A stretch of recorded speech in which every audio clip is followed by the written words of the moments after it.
Primo Coco, te Chévere. decía que ese es el mensaje sentido, el mensaje que sale del corazón y que sale de un periodista independiente como tú y que está diciéndole a los peruanos que la libertad es fundamental.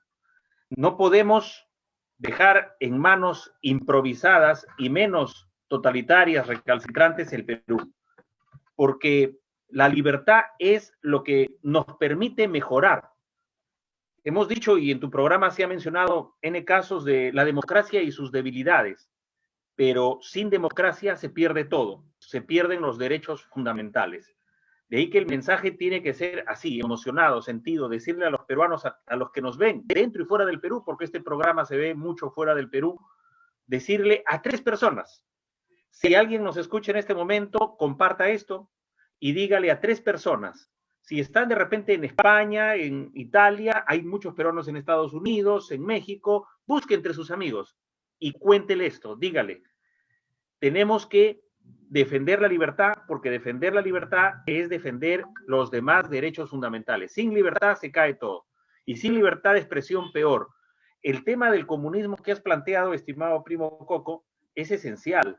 El comunismo, en esencia, es una ideología que tiene como base, como sustrato filosófico, el materialismo.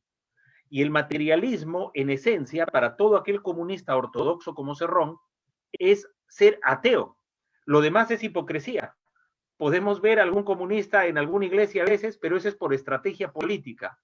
Y tú mencionaste algo muy claro, los caviares por un lado y por otro lado esta suerte de teología de la liberación. Por ejemplo, en universidades tan importantes como la católica, los estudiantes, quienes estábamos en los años 87, 88, 89, teníamos a un sector de la iglesia ya sesgado. Y afuera, hacia la calle, hacia San Marcos y otros lugares, ya no era ese sector católico que estaba con la teología de la liberación, sino que ya era militante.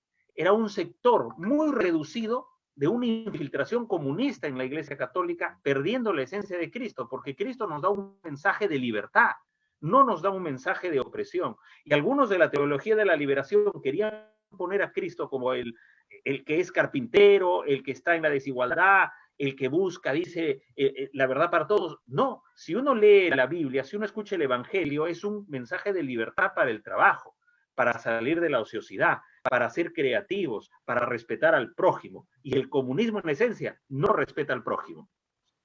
Y lo otro, yo, por ejemplo, me acuerdo en Rafael, que estuve en el catecismo y el aprovechamiento de las criaturas. Cuando veo, por ejemplo, el caso de cómo están preparando a los niños a manejar armas y todo, me viene a la memoria lo que pasó y me di cuenta exactamente, y es más, te comento algo personal. Vi tanto abuso que al final de cuentas me llevaba a los niños a sus casas. O sea, ¿qué hacía? Por ejemplo, los niños se reunían en la parroquia y de ahí agarraba en la parroquia, con el permiso del cura y los padres de familia, por supuesto, antes había mucha relación con los padres de familia, nos llevamos a los niños a la casa por sorteo. Ya va, hoy te toca la casa tuya. Y buscábamos que los niños en su casa sean lo que son, con los niños invitados en la casa. Habían gente muy pobre, lo hacíamos en el patio, en el jardincito afuera, en la tierrita, en la vereda, y nos juntábamos ahí. ¿Por qué? Porque no quería esta contaminación. Y lamentablemente hubo un aprovechamiento de la época de Sutet que utilizaron a muchos jóvenes en las parroquias desde esa época. O sea, no es ahorita, esto no es ahorita, esto es un trabajo de años. Sí, acá hay un trabajo realizado de cuadros, de militantes, de infiltración de instituciones. El trabajo que ha hecho el comunismo en el mundo ha sido un trabajo en varias áreas y ahora se han diversificado más.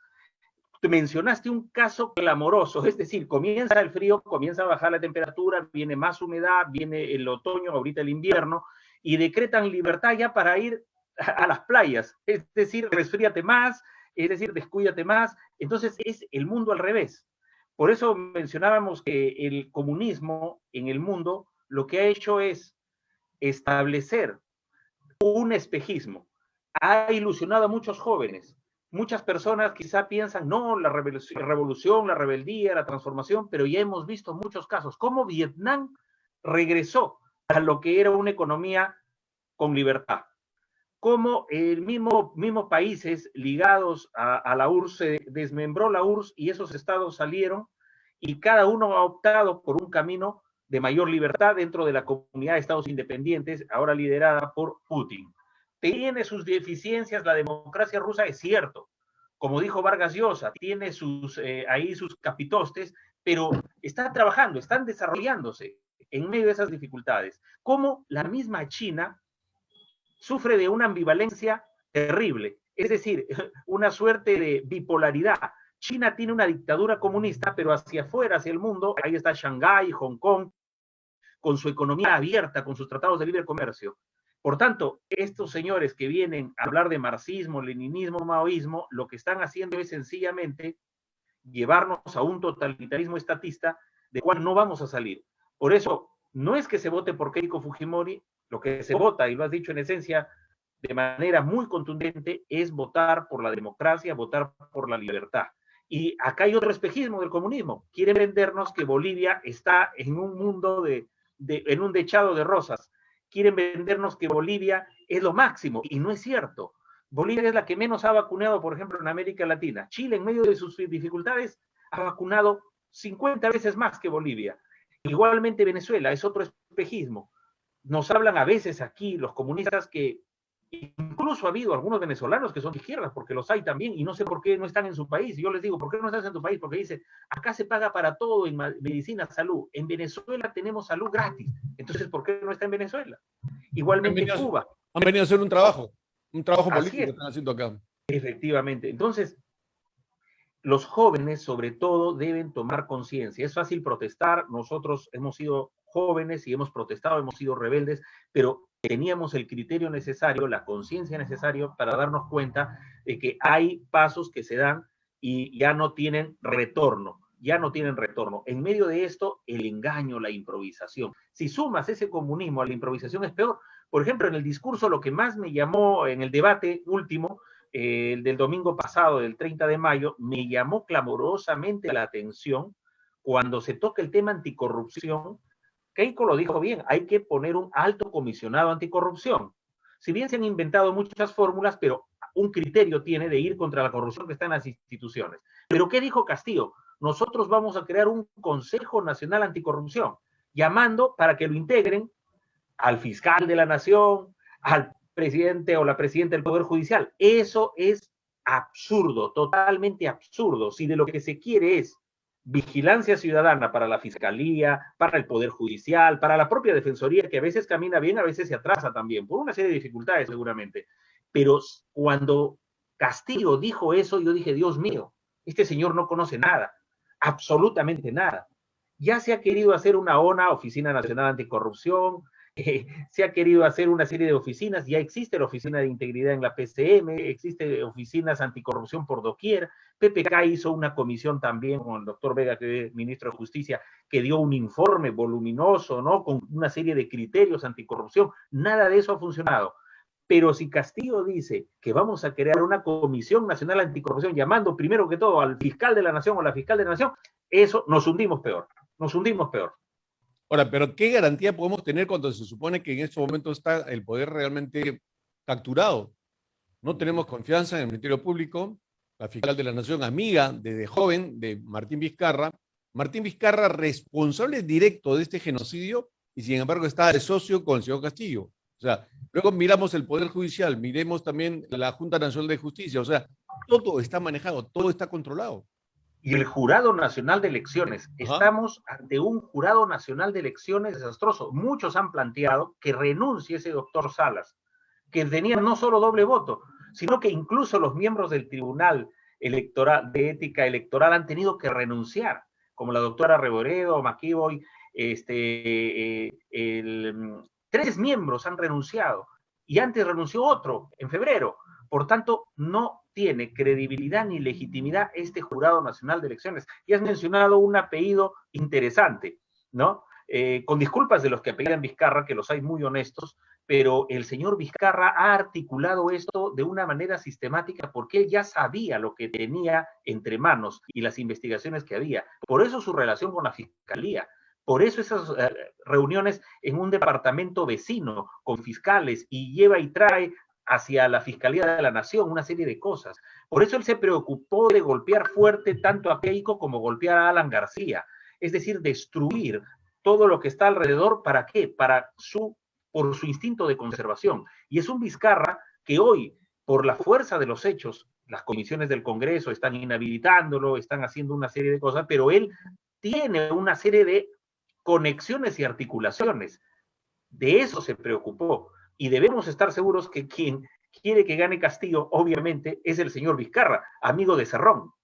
Ahora, para los muchachos que están en la sintonía, Rafael, ¿cómo le explicamos, cómo entendemos, por ejemplo, que tanto hablan anticorrupción, muera la corrupción, abajo la corrupción, 200 años los han robado, qué sé yo, y de pronto llevan pues a Vizcarra, de pronto tiene a Cerrón, porque Cerrón en el sur salió en el escenario y la gente dijo, Castillo y Cerrón, no sé, una frase por ahí. Un solo corazón. Sí, sí, un Castillo y solo Cerrón. corazón. Y de pasadita también estaban hablando de Vizcarra, ¿no? Acá hay un Sí. asunto. ¿Cómo los muchachos no se pueden dar cuenta de eso? O sea, ¿cómo de pronto podemos estar hablando de una persona que ha ido al Brain, se ha reunido con los cocaleros, se ha reunido con los extremistas, saben exactamente dónde está esta gente que ha asesinado a esta población, saben exactamente dónde está, ¿por qué no se han ofrecido a ayudar? O sea, ¿por qué estos jóvenes no le reclaman? Mira, si yo sé que el primo llegó al Brain y se entrevistó con los Quispe, Palomino, qué sé yo, lo primero que hay que hacer es, a ver, primo, ayúdanos a llegar. Te pongo, pucha, no sé, pues 50 camiones, 10 helicópteros, 2 aviones, mando infantería, mando todo y nos metemos con todo. Pero no hay eso, no se exige. Sí, mira, el decirle a los jóvenes esto es plantearle, primero que todo, que ellos quiten los antis. Es fácil ser anti todo. El antiaprismo ya nos ha llevado a muchas cosas, incluso el anticomunismo y el antifujimorismo. Entonces, vayamos a ser proactivos, a una comunicación asertiva. Entonces, los jóvenes, que por naturaleza son más vehementes, deberían pensar en lo siguiente: ¿qué pueden hacer ellos para mejorar en su familia, en su barrio, en su distrito, en su país? ¿Qué talentos tienen los jóvenes? Pensar ellos en el talento que pueden desarrollar. No lo van a desarrollar en medio de una protesta y de un gobierno comunista, que en realidad es en esencia estatismo más totalitarismo. El joven debe pensar, por ejemplo, que los señores de la izquierda históricamente, y para no ir muy lejos, Pablo Iglesias llegó al Parlamento en España, estuvo algunos años en la política y resultó con un palacete. O sea, si vivía en un departamentito chiquito, ahora tiene un palacete. Ese es el ejemplo de la izquierda. Igualmente Daniel Ortega, que estaba al lado del comandante Cero en los años finales de los 70, te acordarás, primo Coco, traiciona a comandante Cero, y el señor Ortega se pega al lado de Cuba, y ya conocemos la historia en estos últimos 30, 40 años de cómo ha sido Nicaragua, también con una posición económica muy holgada. Piensen los jóvenes en los hijos, la hija de Chávez, que vive en Estados Unidos con muchos millones, en un Fidel Castro, que realmente Cuba no tenía nada. Sin embargo, Castro tenía lo mejor en su mesa, que venía desde el África, de Europa, las mejores comidas, todo a su mano. Lógicamente sus Mercedes-Benz conocidos, pero eso, bueno, podría ser, los jefes de Estado tienen sus Mercedes-Benz, pero el comunismo, y lo hemos visto en el Perú, y no ahorita, lo hemos visto cuando éramos estudiantes de colegio, los alcaldes de la Izquierda Unida en distintos distritos de Lima resultaban en medio de corrupción. Los gobernadores regionales de estos últimos años, los que han estado por el lado de la izquierda, resultaron en corrupción. Señor Cerrón, ni hablar. La señora Susana Villarán, que muchos de ellos la endiosaron, dijeron, Susana Villarán es lo máximo. Y hace poco puse yo en mi Facebook, hay una foto donde sale Susana Villarán pintada las manos de blanco así, ¿no? Como diciendo, acá no hay corrupción, manos limpias. Lo que ha hecho Eso, Castillo. lo que he hecho que sí. Entonces, los jóvenes tienen que ser conscientes. Todos estamos molestos porque ha habido cosas que a veces hemos ido al banco, hemos ido a la AFP, hemos ido a un servicio público, hemos ido a Indecopi, hemos ido a la Fiscalía, hemos ido al Poder Judicial y algunas cosas no estaban bien.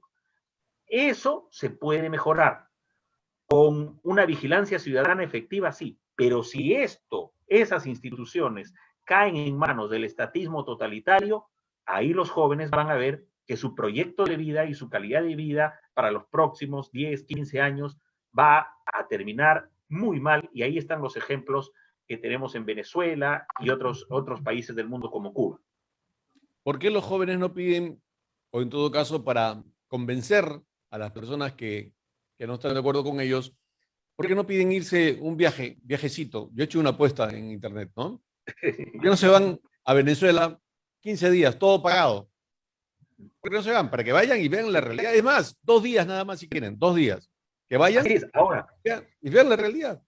sí, por ejemplo, hay muchos jóvenes, por fortuna, estimado primo Coco, hemos visto en las últimas movilizaciones que se han dado en el Centro por la Democracia, muchos jóvenes, apelar a ellos, porque estos jóvenes que se han dado cuenta del peligro de Venezuela que tú señalas, y que incluso tenemos 1.500.000 venezolanos acá, y el Perú todavía está resistiendo, y podemos resistir porque tenemos una economía de mercado, es cierto que hay que mejorar en varios aspectos, sobre todo el tema de monopolios, pero que es economía de mercado que va a generar mayor recurso y por tanto va a generar empleo.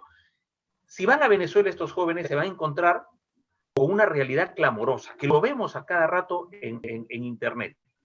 Pero hay algo más, estos jóvenes que han marchado convenzan a los amigos que son quizás recalcitrantes o que han caído en esta suerte de, entre comillas, generación del Bicentenario, que no la hay, esa generación del Bicentenario caviar, procomunista, que quisieron vendernos a través de la televisión hace poco, no existe, y que son gente que no son muy pensantes. Las personas que a veces se han dejado llevar y en las protestas que hemos visto, sobre todo en noviembre del año pasado, salían de las barras de fútbol.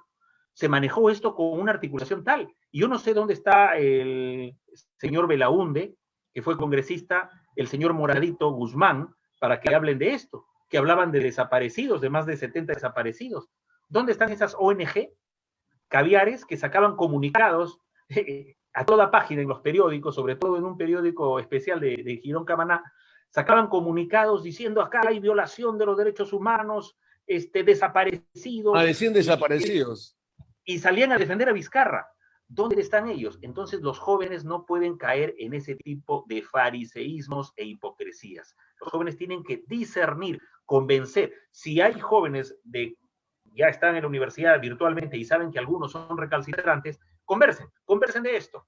¿Cómo se quiso montar un andamiaje para defender a Vizcarra? Y hoy sabemos cómo Vizcarra le ha hecho daño al Perú y está siendo denunciado lo que dijimos, tú lo has dicho el año pasado, lo hemos dicho nosotros, que debía haber una denuncia por genocidio. Hoy sus ministros de salud, su ministra Pilar Macetti, su ministro Zamora, Ugarte está resistiendo ahora con Sagasti hasta ahora, pero también le caerá algo, como ellos en las compras de test, en las compras del tema de oxígeno, en la falta de implementación, ha habido aquí un hecho tal que los muertos ya pasaron de 67.000 casi a 190.000. Es un genocidio, ¿no? Es un genocidio. Es increíble que la población esté como si nada frente a esa noticia, ¿no? O sea, tú me has dicho que mis ahorros, ¿no? Mis ahorros son, yo te he dado, no sé, 2 millones. Y de pronto vienes y me dices que tienes 100 soles. O sea, y la gente no se va a sorprender, la gente no va a entender que son 180.000. Nosotros aquí en la radio decíamos que hemos llenado más de 4 estadios en Nacional con cadáveres en las tribunas.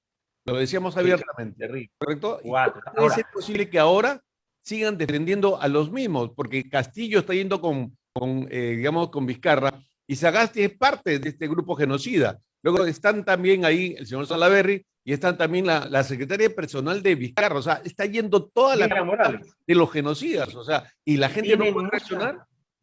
Tienen mucha influencia y tienen muchos contactos en una serie de aparatos estatales. Y además, esto tiene que esclarecerse, primo Coco, porque la defensa legal, por una serie de triquiñuelas y normas, la estaría pagando el Estado respecto de Miriam Morales. O sea, Miriam Morales tiene una serie de cuestionamientos, amiga cercana a Vizcarra, y los abogados son pagados por el Estado peruano, por los pocos impuestos que podemos dar, porque nosotros estamos frente a una crisis económica y estamos batallando. Y hay un ingrediente adicional, primo Coco, que quiero decirlo desde tu programa, que es un ejemplo realmente, es una tribuna de libertad de expresión.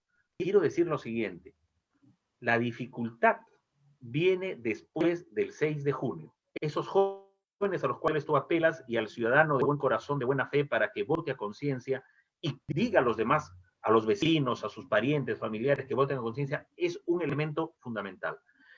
Esta situación de genocidio que hemos visto de Vizcarra está pasando factura. La deuda externa, si la teníamos en 23, 24% a lo más, subió a más de 35%. Así Se es. proyecta para los próximos años que la deuda externa de Perú, que no la habíamos visto desde finales de los 90, es de 40 a 45%. Si vamos a tener una deuda externa tan grande, si bien se dice que hay espalda financiera en el Perú, se habla del BCR, aunque sacar plata del BCR es bien difícil porque ahí están las reservas, más de 67,000 millones de dólares. Sin embargo, cuando hay deuda externa, cuando hay recesión, dificultades, entonces comienza el déficit fiscal, que ya lo hay en varios sectores. Puede haber dinero guardado, pero es un espejismo también. Eso, en un momento dado, lo que va a pasar es que no vamos a poder en los próximos 12, 14, 18 meses asumir muchos compromisos. ¿Y quién va a estar en el gobierno? Si está Castillo, la cosa se torna peor. Quizás con Keiko se podría resistir y en base a una economía como la que tenemos, salir adelante. Pero si viene lo plurinacional, la República Federal, la nueva constitución a través de una constituyente, si viene el control de precios, el control de las divisas, si viene el estatismo, la situación va a ser dramática o trágica para el Perú. No, el Perú no va a aguantar, el Perú no resiste más.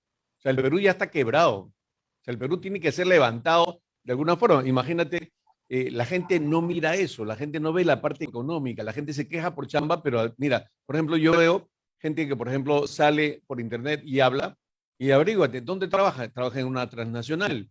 Y siguen hablando de apoyar a Castillo. La pregunta es, ¿no saben acaso, no se dan cuenta que esa transnacional la van a cerrar y se va a quedar sin trabajo? Ahí la situación se ve en los mercados. Justo como periodistas que somos, a veces tenemos que ver, apoyamos mucho a los emprendedores, nosotros dándole tribuna, entrevistándolos, y me ha tocado ir a algunos mercados. Cuando iba antes de la pandemia, tú habrás visto, primo Coco, los mercados, todos sus puestos llenos y abiertos. Hoy tú vas a un mercado, por lo menos el 10 al 15% de puestos de un mercado están cerrados. Entonces, así como de las transnacionales, de las corporaciones, ya se redujo el empleo, se redujo la inversión, igualmente el amigo que vende telas, el amigo que vende ropa, el amigo que vende jugos, una juguería, han sido muy golpeadas estas juguerías porque fueron las que abrieron los mercados, pero no querían que haya comidas. Han dejado de emplear a chicos, chicas de 20, 22, 23 años.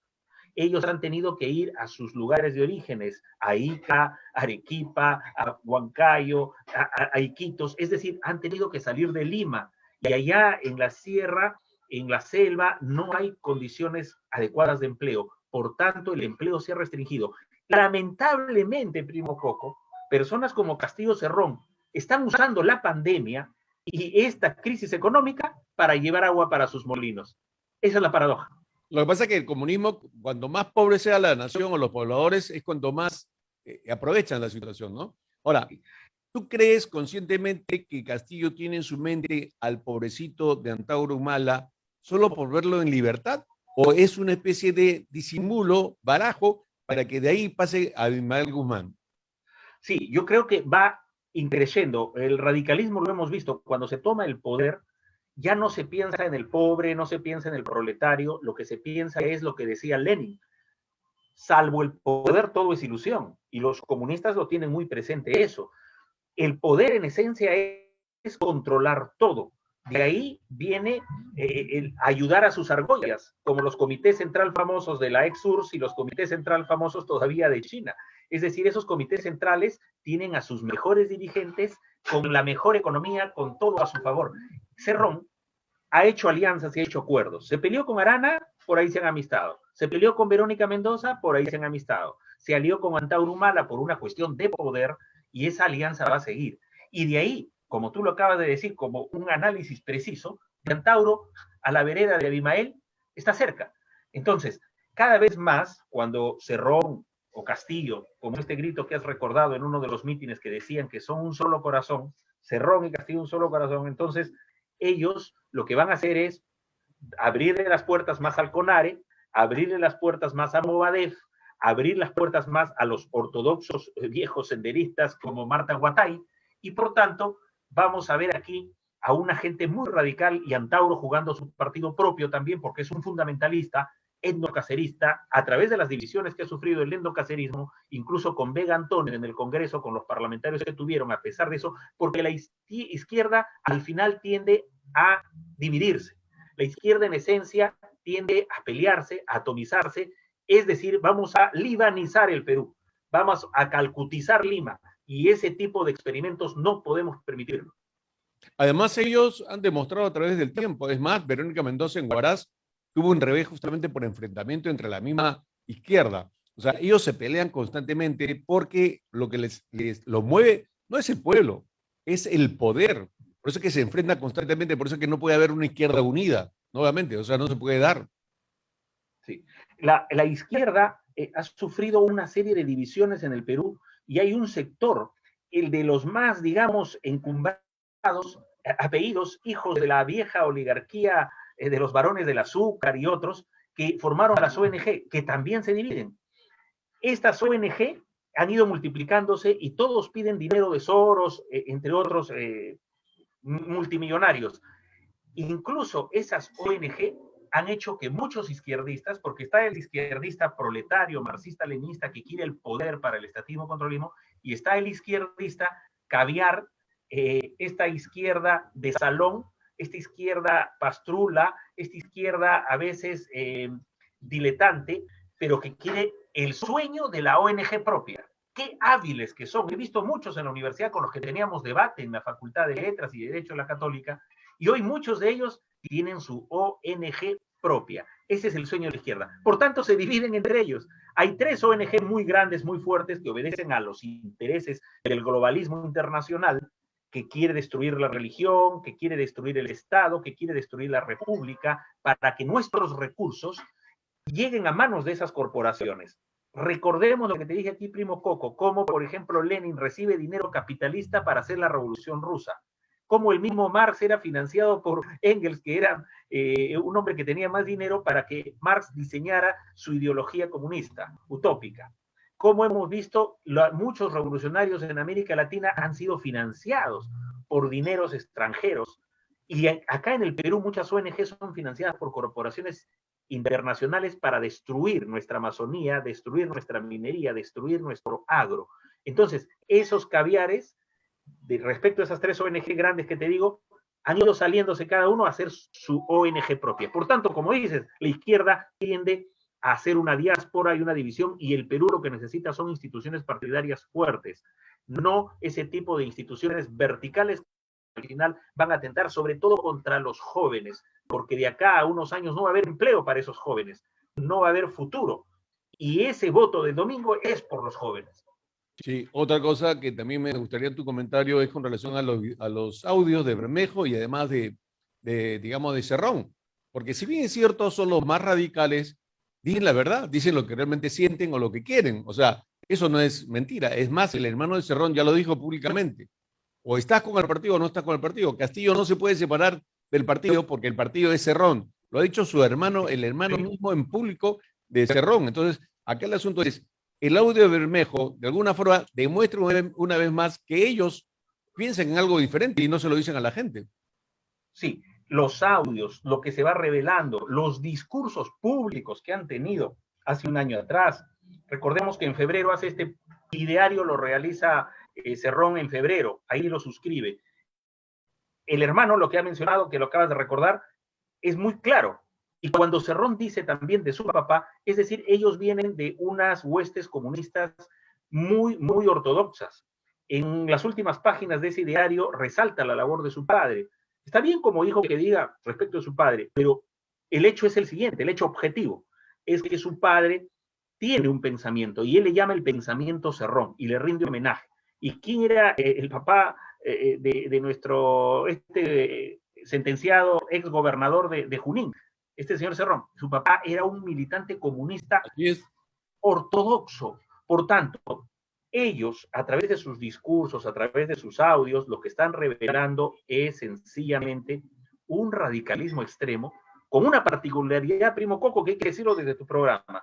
A diferencia de cualquier izquierda, sea la izquierda argentina, que está muy larvada, me refiero a los marxistas leninistas, sea los marxistas leninistas chilenos, atención, sean los marxistas-leninistas del antiguo PC venezolano, el PCV era el Partido Comunista Venezolano, a diferencia incluso de los radicales de Sao Paulo, del foro de Puebla, la reunión de Puebla y el foro de Sao Paulo, el radicalismo comunista peruano es de tendencia senderista maoísta y por tanto mucho más peligroso que cualquier marxista-leninista de América Latina. ¿Así? Eso ha dado el Perú. El Perú es un país telúrico, muy grande, muy fuerte, y ya se admiran muchos sociólogos con los que conversamos o compartimos conferencias, dicen, oiga, el Perú es tremendo, el Perú ha dado a Abimael Guzmán, el Perú ha dado a Mario Vargas Llosa, el Perú ha dado a Vladimiro Montesinos, es cierto, por ahí aparece un Hernando de Soto, son gentes muy interesantes cada una de ellas, pero cuidado, el Perú en América Latina ha dado al grupo terrorista más letal del mundo, como lo llamó un autor inglés en los años 80, en uno de sus libros. Esa es la particularidad más peligrosa, por eso que los ojos del mundo y América Latina están puestos en el Perú. Y el Perú, primo Coco, tú lideras una audiencia muy importante y sobre todo porque eres una persona de bien sencilla, leía lo del Rocinante, lo del vehículo, la historia también, ese vehículo con el que te he visto tú, así como en las carreteras mojadas, pero tú en las carreteras abriendo surcos para la libertad de expresión, los ojos del mundo están puestos en las elecciones del 6 de junio. Y tú y nuestro público, nuestros amigos, tu equipo, debe decirle al mundo que el Perú es democracia, es libertad. Muchos están frotándose las manos, desde la ultraderecha y la ultraizquierda que se tocan, desde los Soros hasta los marxistas, leninistas, senderistas, porque los extremos se tocan, dicen, queremos el Perú. Tiene muchos recursos, posición central en América del Sur, geopolíticamente un hinterland, un centro de poder para el resto. Así como Venezuela, Bolivia, Perú es importante. Están viniendo al Perú. No digo, cuando digo viniendo, no es que están viniendo en avión, están a través de las redes sociales contactándonos. A veces nos insultan, primo Coco.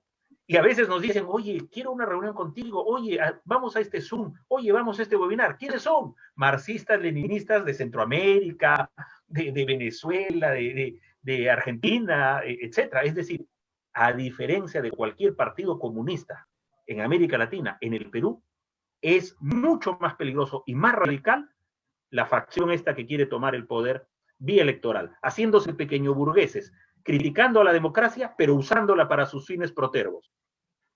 Como lo hizo Toledo cuando prefería los mejores tragos, ¿no? Rafael, ¿qué comentario te levanta, qué opinas tú con relación a lo que está pasando ahorita en Venezuela? Se habla que un grupo militar se va a levantar o ya se levantó contra Maduro. Maduro está desesperado, además parece que ha pedido ayuda de Irán con temas de armamento. Ese tema internacional, digamos, ¿cuál es tu comentario? Sí, siempre va a estar latente en una dictadura que algunos sectores militares traten de reaccionar. Ojo que ha habido a veces problemas muy tirantes entre Venezuela y Estados Unidos, incluso denuncias a veces documentadas desde Caracas en el sentido de que Estados Unidos, la CIA, Donald Trump u otros, y antes que Trump también en otros presidentes, respecto de Cuba. Y esa posibilidad está abierta. Incluso ha habido castigos a muchos militares que quisieron dar, digamos, algún tipo de actitud de reacción contra Maduro y no prosperaron, incluso han sido certificados y existe también los action cover, acciones encubiertas que realiza el propio Maduro para consolidar su frente interno diciendo nos quieren invadir, nos quieren, quiere haber un atentado, quieren matar a Maduro, quieren tomar el poder. Ha habido esos intentos. Es probable que esto todavía continúe, pero lo que sí ha revelado este hecho es lo que acabas de señalar, es decir, las relaciones cada vez más unidas entre Venezuela, China, Irán y Rusia, que de alguna manera le dan un soporte interesante a Venezuela para resistir. Y bueno, han salido más de 5 millones de venezolanos, 1,5 millones están aquí en Perú, y eso le ha descargado un poco el peso económico-social. Pero la venta de petróleo a China, la venta de petróleo, o mejor dicho, otro tipo de convenios militares también con Irán, es lo que le da soporte. Y entonces lo que va a hacer Maduro ante estos intentos o a veces escaramuzas de gente que quiere un cambio para Venezuela es que él se va a agarrar mucho de algunos padrinos que tienen el exterior. No nos olvidemos que eso le va a costar le cuesta actualmente a los venezolanos enormes pérdidas económicas, porque parece que, bueno, se habla, todavía no está confirmado, que el petróleo, el barril se lo venden a China a $1. O sea, y Rusia está comprometido ya a casi 100 años, lo que significa entonces que la pobreza de Venezuela está asegurada por un tema exclusivamente de mal manejo económico y de negocios de parte de Maduro.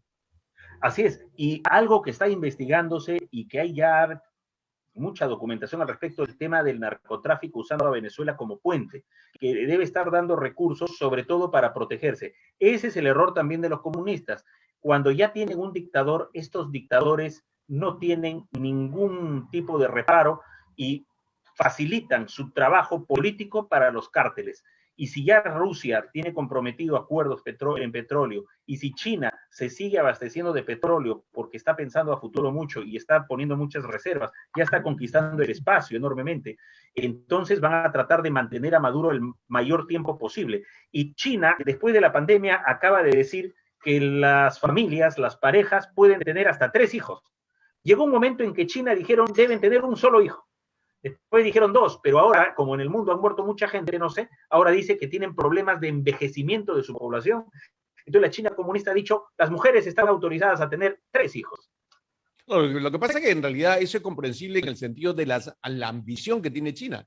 China lo que quiere es, mira, solo en un mes y medio salieron 5 millones de chinos al mundo a repartir la pandemia, ¿correcto? Imagínate ahora que tienen ya el control, porque es el único país que tiene, digamos, en positivo, en azul, su economía. El único país que ha crecido en medio de la pandemia, ¿correcto? Entonces ellos van a tener dinero, mira, han comprado en Perú varias empresas, lo que significa entonces que necesitan poblar esos lugares con sus ejecutivos. Así es. Y hay una cuestión muy interesante, sobre todo del 2002 a la fecha, y antes también, pero era en mayor magnitud, hay un sector de billonarios estadounidenses e ingleses. Bueno, los ingleses tenían como colonia Hong Kong mucho tiempo, entonces hay ahí una química especial. Ya venían haciendo pactos con China. Estamos hablando gente que es dueño de bancos. Estamos hablando de gente que ve el tema del oro. Estamos hablando de magnates que ven el tema de la inteligencia artificial. Esos ya, desde el 2002 a la fecha, tenían una serie de avances, coordinaciones, convenios con China. Por tanto, China sabe a dónde está yendo y el mundo está en medio de una guerra. Estamos en medio de una guerra y a veces esto ha obligado para que nos corten las redes sociales, porque hay un control extremo. Me ha sorprendido Gmail que ahora te pide la dirección de tu casa en determinados momentos. Increíble. Y dice, voy a administrar todas tus contraseñas. Voy a administrar todas tus contraseñas que tienes en distintos, yo te las administro, dice estos grupos de las plataformas tecnológicas. Y hay una cosa bíblica, tú has visto del catecismo, tú has vivido ese tema tan esencial que es el crecer en un hogar cristiano, católico, o sea evangélico. En la Biblia casi no se menciona América, ni Estados Unidos, ni América Latina. En la Biblia se menciona a China, mucho. Se menciona al norte de África y se menciona a Europa, esas extensiones. En la Biblia están muchas cosas que ya nos describen esto. Por tanto, el voto del ciudadano tiene que ser un voto consciente porque estamos resistiendo una andanada tal de pactos, de gente muy rica en el mundo que quiere el control de todo. Y ya lo están ensayando con este tipo de medidas como las que se están dando. Estados Unidos está con un pie en el puerto y un pie en el bote. Desde Donald Trump, que tuvo las cosas más claras, ahora en la administración Biden, pese a que en la campaña él criticó esto, ya en la administración Biden, sus funcionarios están diciendo que se vuelva a investigar Wuhan. ¿Qué pasó en ese laboratorio? Y ellos están diciéndole y están cargando de documentos, memorándums a la OMS y a la ONU para que investigue. Y la OMS y la ONU hace poco nomás tuvieron que decir, efectivamente, no se descarta de que el tema del laboratorio de Wuhan haya tenido un virus que ha sido manipulado por el hombre. En ese caso, Rafael, me gustaría, y disculpe el abuso, pero en ese caso me gustaría, por ejemplo, que nos comentes un poco cuál es tu apreciación. ¿Cómo es posible que este tema de la pandemia haya matado millones de personas y luego el comunismo o los comunistas no hayan reaccionado, no hayan dicho nada? Porque si esto hubiese sido en otro lugar, ponte que hubiese sido Estados Unidos. Si hubiese sido en Estados Unidos, hoy estuvieran los comunistas reaccionando hasta el techo y no pararían nunca, ¿correcto? Pero como en este caso de China, arranca esto, me acuerdo del doctor Li, nunca me voy a olvidar del doctor Li en China, que salió y denunció internamente entre sus redes, pero como allá en China hay control total de todo, se investigaron, se dieron cuenta y al toque lo pararon, lo detuvieron y luego sencillamente de manera extraña murió. y justo de Murió. COVID. Una enfermera también salió, denunció que no eran pocos casos, sino que la cosa era realmente mucho más grande. Ellos ocultaron esta información justamente para tratar de llegar a más países, porque es increíble la cantidad de chinos que salieron en ese momento, ¿correcto? Entonces, incluso los 2 chinos que estaban en Italia eran de la Guardia Secreta de China, ¿correcto? Entonces, esto ha sido preparado. Y la pregunta es, ¿por qué ellos, los comunistas, no han reaccionado ni han reclamado por los 180.000 víctimas acá en Perú y la cantidad de millones de personas que pueden haber estado afectadas por el mismo tema? Hoy se demuestra claramente que hay un efecto espejo. Tanto en Perú no han reaccionado como a nivel internacional. Eso nos está corroborando de que hay todo un andamiaje de ideología. Dentro de ello está la ideología de género, pero está la ideología para controlar la soberanía de los estados, y por tanto, lo que ocurre aquí es un reflejo, es un espejo de lo que ocurre afuera. Si en el mundo no ha habido protestas, no ha habido grandes movilizaciones, salvo sectores pensantes como los que existen acá en el país, como esta tribuna libertaria, salvo esos sectores pensantes que han protestado en Alemania, en Italia, en España, los gobernantes, en este caso de España ha sido clamoroso en esa alianza del PSOE con este partido de Iglesias, y donde el PSOE ha demostrado realmente que no quiere a España. Ellos aliados con el hijo de Soros, tomándose fotos con el hijo de Soros, y ellos diciendo a pie juntillas, al pie de la letra, todo lo que decían estos altos funcionarios rentados por esas corporaciones que están en organismos internacionales. Si hubiera ocurrido que este virus salía, por ejemplo, de un país latinoamericano, ya lo hubieran dividido, hubieran aplicado una serie de sanciones. Pero como es grandazo este país de China, nadie le dice nada, ni el propio Estados Unidos. O si hubiera ocurrido esto en Estados Unidos, como mencionas, estos sectores ideológicos que tienen ya una visión compartida dentro de los funcionarios que son rentados por las altas corporaciones multimillonarias, hubieran hecho la vida imposible y hubieran aplicado una serie de sanciones. Entonces, acá en el Perú también hubieran salido, sí, miren, aquí salió el virus, genocidio, cortes internacionales, reparaciones multimillonarias, iban a dejar a ese Estado, que no es China, en una situación terriblemente vulnerable. Pero hoy ellos callan. Y es que se manejan las cosas de manera tal que esto ya mejora las películas que nosotros vemos a veces en Netflix. El control de la pesca, el control de los recursos es algo que ya está sectorizado. Entonces, estos grupos de 100 a lo más multimillonarios de diversos países dicen, esto está pasando en África, vayamos para hacer esta situación. Esto está pasando en América Latina, las elecciones vienen en Perú. Ya un periodista español dijo que acá, por ejemplo, había una ONG que era la directamente vocera de Soros. Entonces, para muchos, esto no se toca en los medios de comunicación, no conviene tocarlo. Y yo lamento que algunos medios de comunicación con sus comunicadores y periodistas no razonen. Lo que ponen en la televisión es simplemente para distraer.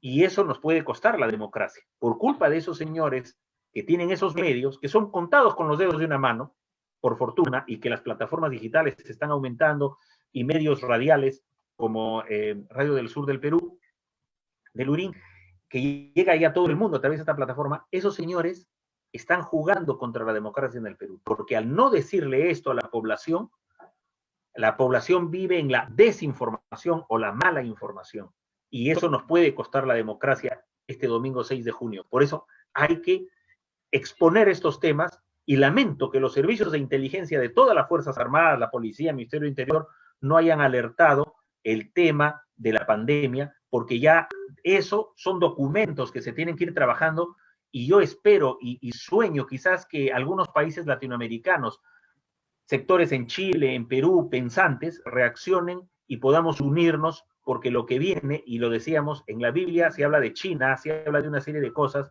no hablan de América Latina, no está América Latina en la Biblia, ni siquiera Estados Unidos.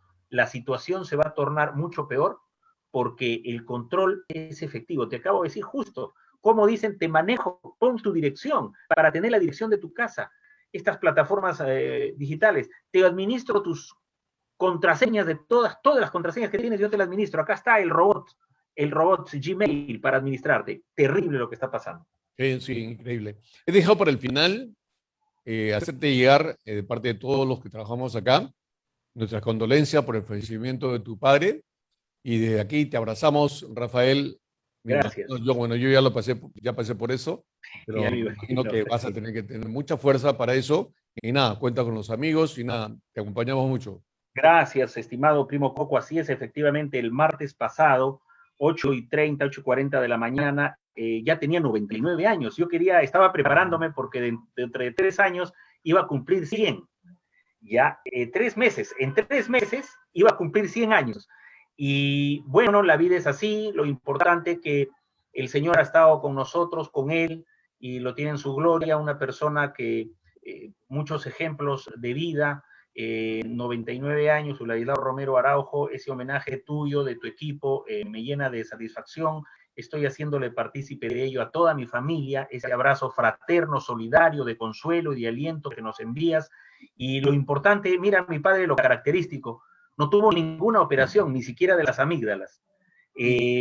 Ninguna fractura, pese a su edad, caminaba, ya tenía su silla de ruedas, y prácticamente así como Moisés llegando a la tierra prometida, en un sueño partió a los brazos del Altísimo. Y eso me llena también un poquito de tranquilidad, en el sentido que prácticamente se levantó, mi hermano lo quería ver, vamos a tomar desayuno, quería dormir un poquito más, luego regresa de tomar desayuno a mi hermano para que él tome sus alimentos, y lo encuentra dormidito, ya en paz. Y ese es algo que quizás un poquito nos hace reflexionar, porque mucho oramos para que nuestros mayores lleguen a la gloria de Dios.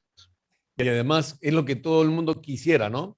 Echarte en la cama y irte sin, digamos, mostrar ningún tipo de preocupación a los demás, ¿no? O sea, es Así algo, es. ¿cuántos quisiéramos que pase con nosotros, ¿no? Sí, sin ninguna enfermedad, salvo los achaques de la edad. Y yo quiero agradecer a Padomi, a Salud, públicamente, porque para qué estuvieron, como lo ha hecho Alfredo Viñolo en sus redes, que es un gran amigo también, en el caso de su madre, que la conozco, la señora, mamá de nuestro colega Viñolo. Ha sido, sí, hay unidades muy importantes de Padomi, de Salud. Ellos han estado viendo a mi papá y todos dicen, no tiene fiebre, no tiene nada, caramba, qué fuerte que es, que se alimente normal. Bueno, las medicinas a veces para la presión o algún antiinflamatorio, y parece que la cantidad de antiinflamatorios, eso sí, para todas las personas, va produciendo alguna mella en las neuronas. Entonces ya no te puedes mover mucho, la edad tampoco, por eso que él ya con su sueñito, en el sueñito nomás, ya fue a los brazos del Señor. Y yo quiero agradecer públicamente eso, porque siempre estuvo chequeado, no tenía mayor dificultad, salvo su hipertensión un poquito, la hipertensión o algún antiácido, pero era propio de la edad, ¿no? Y esperemos pues de que más personas, así como él, puedan llegar y tener largos años de vida. Es una bendición de Dios para la familia. Mira, yo tuve mi padre cuando tenía 99, todos hacíamos, nos esperábamos, y hasta que llegó a los 100 años. Es más, con Maruja Venegas también nos pasé lo mismo. O sea, llegó a los 100 años, ¿correcto? Entonces, realmente son momentos muy bonitos que no se van a olvidar. Así que nada, y es gente, promoción fuerte. Maruja Venegas, pues, estaba enterita, o sea, se nos fue, pero estaba enterita, ¿no? En el caso de mi padre, como dices tú, son una promoción especial que nunca más va a volver o vamos a Así tener, es. ¿no? Y estos viejos son los que nos han formado. Lo que hablas de tu papá, los 100 años, lo mejor, el mejor logro es tú como hijo. Creo que ese es el aporte de un padre de familia, que sus hijos sigan un legado, y un legado de integridad, de lucha, de pujanza.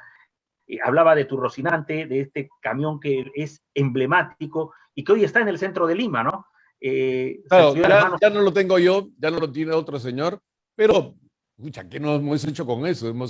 Sí. Y a mí Hemos me tenido, recordaba, porque yo cuando estaba en el colegio, en secundaria, tenía una bicicleta Monarch del mismo color verde del carro, sí, porque lo tenías color verde petróleo, más o menos, así ¿no? es, así es. Entonces yo me acordaba, pero a veces querías comprar libros, no había, quería yo una colección, vendí mi bicicleta, me compré esos libros que ahora lo tengo, pero extraño esa Monarch.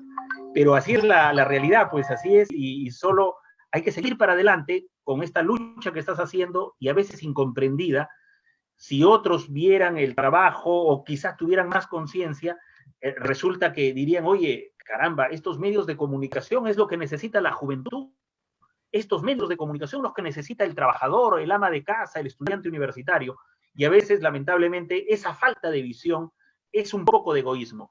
Apelo, quiero llegar a estos peruanos que han batallado, han hecho patria, y que vean que hay medios de comunicación que sacrificadamente siguen adelante día a día por impulso de sus fundadores, como tú en este caso, ¿no? En tu medio de comunicación. Yo creo que hay peruanos que deberían darse cuenta de eso y apoyar, porque acá se hace pedagogía política, se hace reflexión histórica, se hace análisis de coyuntura y sobre todo se promueve valores, que es lo importante. Exacto. Muy bien, Rafael, un abrazo grande para ti. Un abrazo para ti y para tu gente. Ya. Esta semana, gracias. Gracias. Rafael Romero, del Diario Expreso, colaborando con nosotros, primos todos los días miércoles a las 8:30 de la mañana. Nos vamos a la pausa.